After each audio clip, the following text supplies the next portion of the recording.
This video is made for adult collectors because masterpiece toys are supposed to be complicated, but this isn't.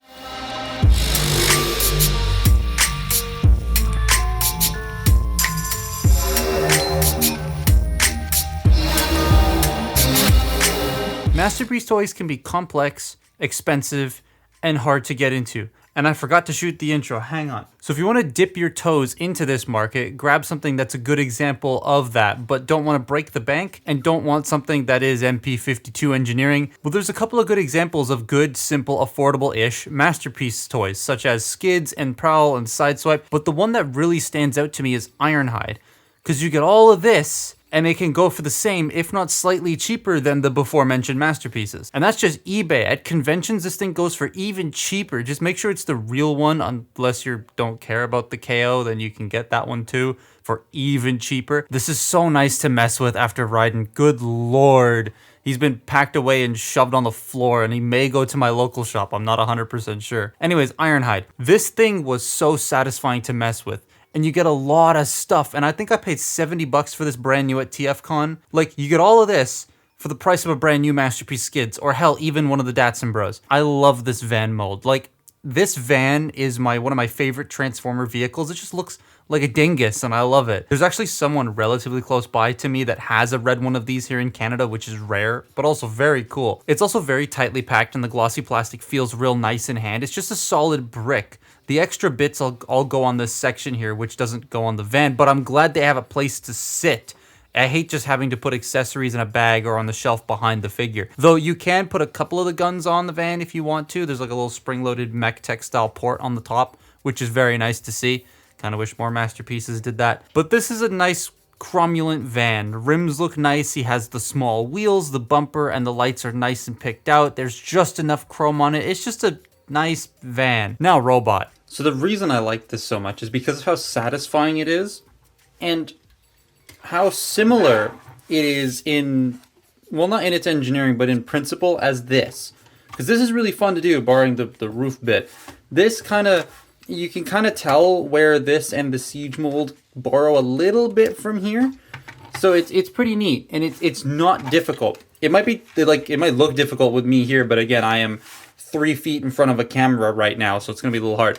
But it is very nice to do. So to start with, you take the wheels and you pop them out, and then you just fold them in like that and get them all tucked away. I love that. Super satisfying to do. It's just very satisfying. We're going to fold down the bumper, take this whole section here and bring it up just like so. Now we are going to get the legs detached. So to do that, you just sort of pull this down and then extend it, and that kind of just unlocks all of the little hinges there. And then what I'm going to do is I'm going to take these panels and fold them in like so. And then here comes the Siege Ironhide bit of taking the side bits and folding them down. However, these ones actually clip in and are flush. They're not sticking out, which is nice. Then what we're going to do is we're going to take this front section here and pop it out like so. And then pull these out to the side and bring the legs down. Then you want to take the arms here and bring them out like so, just to unclip them and zoom out on the camera.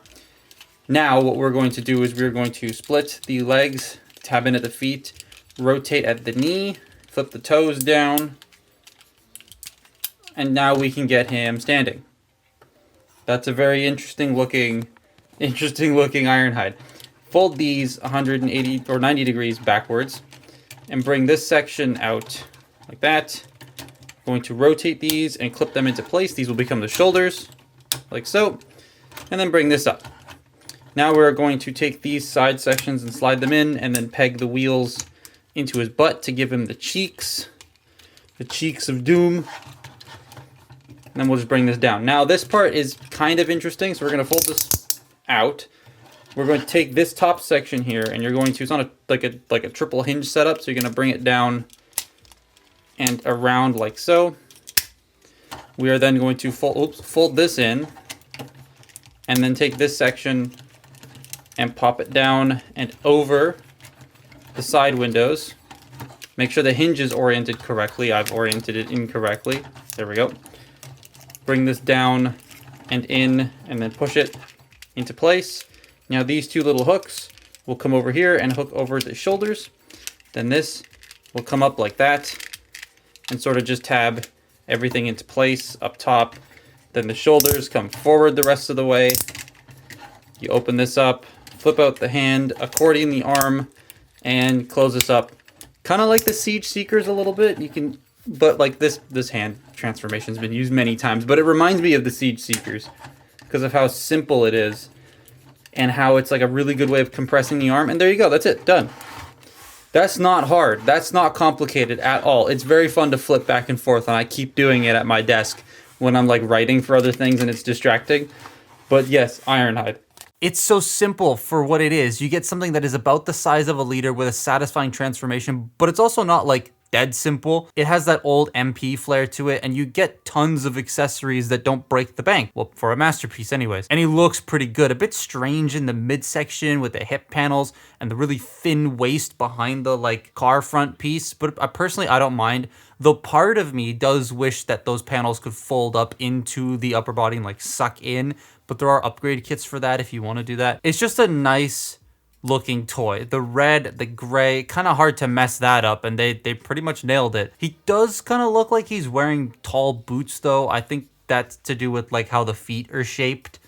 I love the head sculpt. It's pretty bang on. And you can swap the face for a screaming one so that he can get shot by Megatron. I still don't have that dead pack yet. It came out for like a week here and then vanished. You get more than just a face. You get a gun, 2 more guns, a jetpack, a radar dish, fire extinguishers, these things, shooty hands, blast effects, and a big fuck you cannon on a platform with a big fuck you missile on it. I wish the missile could fire. This gives you a wealth of posing options, and it stores all nicely on this sled. I like the way they incorporated the original G1 Toys sled onto this. And he looks good with other masterpieces, both old and new. He sort of fits in the middle of both aesthetics, because what I'm dubbing quote-unquote the complex masterpiece era of toys like MP-44, 52, 36, and the like, they kind of shift the aesthetic a bit, and you can see a lot more panel lines and hinge marks. This kind of blends in with both because it came before that era, but it mixes now with the new stuff, which is sort of going back to that old era of things before MP-36. If that makes any sense, like it fits to me, everything. So articulation, but before I get into articulation, the one thing I wanted to point out was the only problem I have right now is getting the guns in and out of the hands, especially out. Kind of annoying because you have to like pop it out and then wiggle it past the thumb. It's not the greatest. But anyways, articulation. He has quite a bit. You have the head is on a ball joint. He gets a really nice tilt left and right, up and down. And then there's a secondary hinge right here. That's just for the head. That's not for transformation. That allows him to look down all of the way, which is very, very nice. Shoulders are on ratchets, though they only go up about that far due to their shape.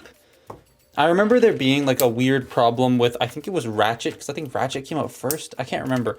But there was a weird problem where there was like a shoulder misassembly backwards or whatever, but this one, I believe this is fine. But it is strange, however, to get around that, you just do that. That's what I do anyways to get around it. The bicep swivels are so tight. Bicep swivels, a single jointed elbow that bends about 90 degrees, wrist rotation, hands can open and close. As you saw there, if you use the bicep rotation right here, you can open the arm up. So I highly recommend just grabbing it like this and using the bicep swivel. He does have a waist joint. The hip skirts can move forward, so the hips can go forward that far. They can go back that far. They can only go out about that far, but if you unpeg the butt and slide this out, you get a little bit more outward movement. It kind of acts like a side hip skirt, I guess.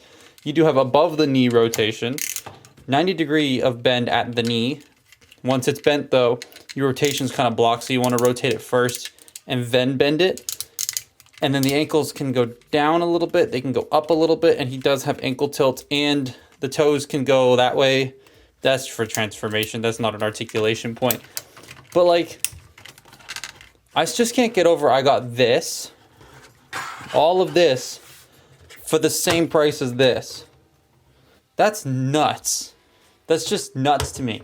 Because like there's so much stuff. So yes, if you are someone who wants to get started in Masterpiece but doesn't know where to do so, this is a brilliant place to start. Yeah, the Datsuns, the Lambros, the Skidsmos, those are also pretty good places, but for the sheer amount of stuff and the price it goes for, I'd say this is the best bang for your buck for a starter masterpiece. It's involved but not complicated, like it's satisfying and simple in the end. It feels good, you get a ton of accessories, they all store in a very clever way. Both modes look great, the posing is modern, and it averages like 70 to 100 bucks depending on where you're looking. So of course I recommend this. But that's my look at Masterpiece Ironhide. Follow me on Twitter and Instagram, and I will see you next time. Bye-bye. I'm gonna go shoot that intro now.